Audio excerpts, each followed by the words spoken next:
Trump was so interesting this week in his speech when he accepted the nomination, because there's a line in there that not too many people have picked up, where he says to JD Vance, you're going to be here for quite some time. You're only 39, strap in, it's going to be a wild ride.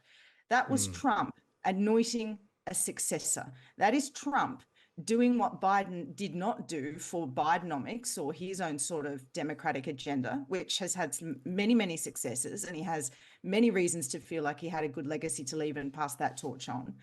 Donald Trump, by contrast, is clearly saying, I want MAGA to reshape. Want to move on to the issue. I mean, it's huge, of course, because of what it means, not just for the United States, but for the world. The extraordinary times in the most powerful nation in human history, where the commander-in-chief, the leader, is under siege in some parts by his own party. 36 Democrats and counting are now calling for Joe Biden to step aside from the presidential race. And on his favourite programme, Morning Joe, tomorrow, an advertisement will be broadcast calling for him to pass the torch, move on. The man behind the campaign, Aaron Regenberg, told us that Biden's running mate, Kamala Harris, would be a phenomenal nominee. Well, let's hear straight out from our panel. Latika, do you think it is time for Biden to go? Do you think he will go? I think the time to go was actually months ago and before that debate, because that was when we really saw the horror show that has become the Biden presidency. Until then, I think the White House had done a very good job of concealing from the public exactly how bad President Biden's state really is. Now that we've seen that, that's nothing we can unsee, and the genie is out. And yes, of course, it's very obvious. Joe Biden is not a man that we can even talk about, fighting through to the next election, let alone the next 4 years, which is what this is about. And I think this is really on Biden and the Democrats. If it's too late for them to change credibly and they cede this to Donald Trump, which does look like the slow motion kind of train crash we're all sitting here watching, then that is their own fault, because where is the successor? If it's not Kamala Harris, why not? Why did they choose a vice president who is probably not as qualified or suitable to be a replacement president? Well, that's on Joe Biden and his team. Where's the other successor coming through the ranks? That's on Joe Biden and his team. I thought Trump was so interesting this week in his speech when he accepted the nomination, because there's a line in there that not too many people have picked up, where he says to JD Vance, you're going to be here for quite some time. You're only 39, strap in, it's going to be a wild ride. That was Trump anointing a successor. That is Trump doing what Biden did not do for Bidenomics or his own sort of democratic agenda, which has had many, many successes, and he has many reasons to feel like he had a good legacy to leave and pass that torch on. Donald Trump, by contrast, is clearly saying, I want MAGA to reshape the country. I want MAGA to reshape the world. And here's the guy that's going to do it when my time is up. And I really do think that Joe Biden has failed extraordinarily to do that. Interesting point you make there. Yes. So everyone thinks that even if Trump did get in, well, it's only 4 more years. That's the limit that he's allowed to do. But he's talking about 12 more years because, of course, he's got that VP. Peter, do you agree with Latika? It's the Democrats' own fault. It's not as if this decline has suddenly happened to Joe Biden. It's been apparent, even really, it must be said, during the last campaign and certainly during the course of his presidency. I agree with every word Latika has said there, and I think that this has tried to be hushed up for quite a long time. A lot of the media has ignored this.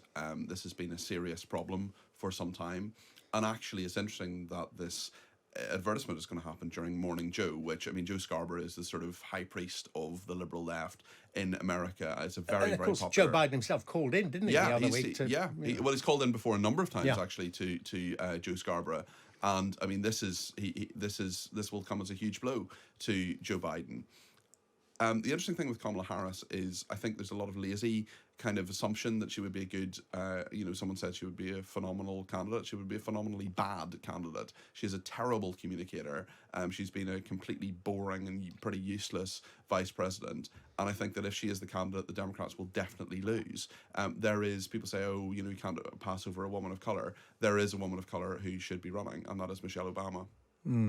Do you think they will go that way, though? No. I mean, there's also this issue that it's complicated to get rid of someone, the whole ticket, because that's the way the campaign campaign funds are legally That's right. directed. If it's Kamala Harris, it's easy. If it's anyone else, it's tricky. You're absolutely right. I mean, in theory, Kamala Harris could stay as the vice presidential nominee. I would doubt very much she'd be happy with that.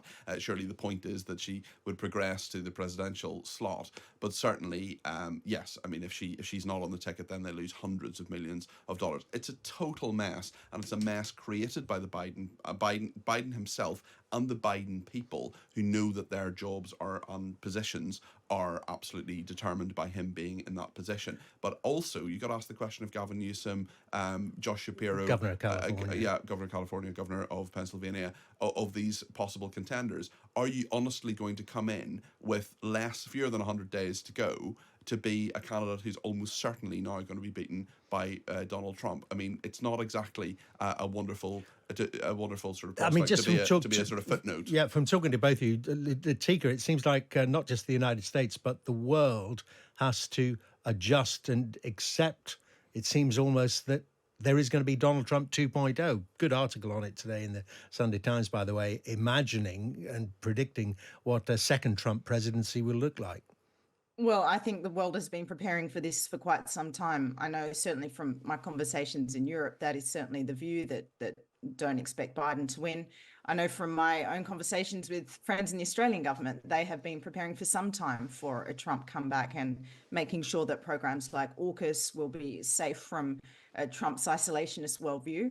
And so I think behind the scenes, many people have been quietly preparing for a Trump comeback, because a lot of those same people would have had access to the decline of Biden that the White House has so artfully concealed from the public for so long. Thank you.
Tax cut. The tax cut he's proposed is for $5 trillion over the next 10 years.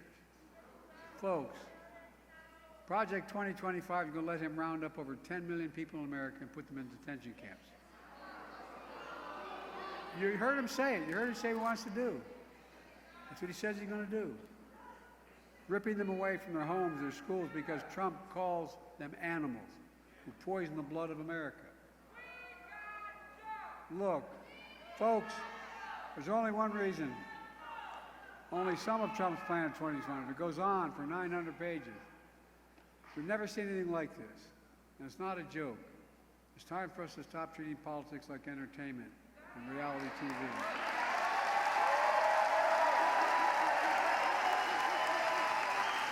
Another 4 years with Donald Trump is deadly serious. Deadly serious. His proposals are deadly serious. America needs to wake up and realize that Trump and his mega republic is what they're trying to do. We're going to join them, we're going to engage them, and we're going to stop them.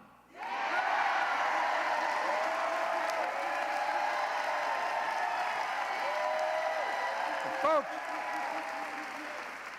we all know it's not enough just to be against something. We have to be for something. So today I'm going to start by laying out the first 100 days of my second term. And here it is. The first bill I'm going to introduce will restore Roe v. Wade to make it the law of the land.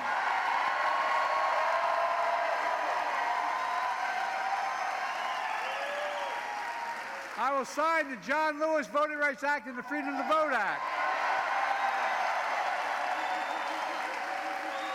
And we're not only going to stop Trump and the MAGA Republicans from cutting Social Security and Medicare, we'll expand and strengthen Social Security and Medicare. And here's how we're going to do it. Press always asks how. Listen, press, by making the rich pay their fair share of Social Security.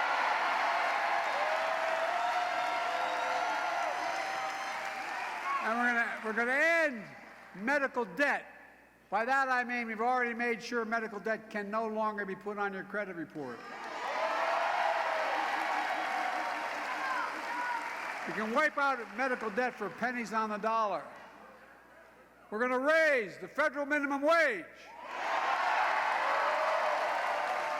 We're going to pass the PRO Act, ending union busting once and for all.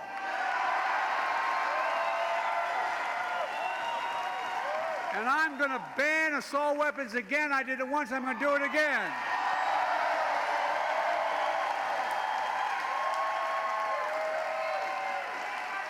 We're going to keep leading the world. We are on climate and clean energy. When I signed the American Rescue Plan, the law expanded child care tax credit to cut child poverty in half in America, and it did. Republicans let it expire. I'm going to make child care tax cut permanent.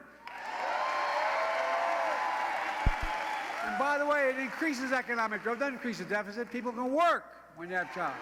No, I'm serious. That's the deal. We capped the cost of insulin for seniors at $35, totally cost.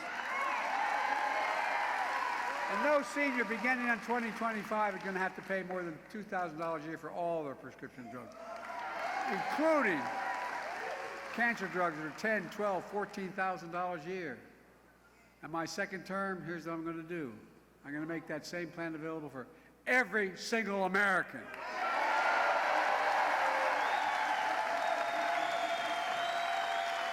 Again, saving the federal government hundreds of billions of dollars over time.